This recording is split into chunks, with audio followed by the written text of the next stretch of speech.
Hello guys, in this video I am going to show you how to play a drill in the Chess Play and Learn application. But first I just want to mention, don't forget to subscribe to my channel, because at 10,000 subscribers I am going to show you my whole YouTube revenue statistics and growth strategy, as well as how to make money online. Let's jump into it. First of all, open the application on your phone. And then click on the More button at the bottom of the page on the right.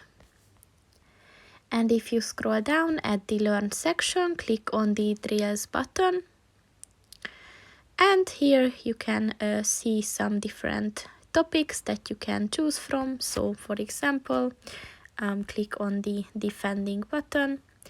And then you can choose the type of play, the type of chess that you want to play on.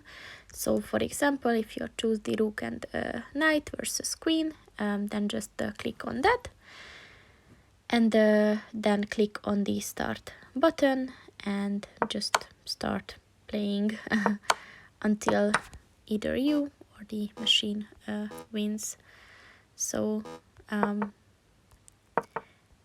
that's pretty much it for this video, guys. See you in the next one.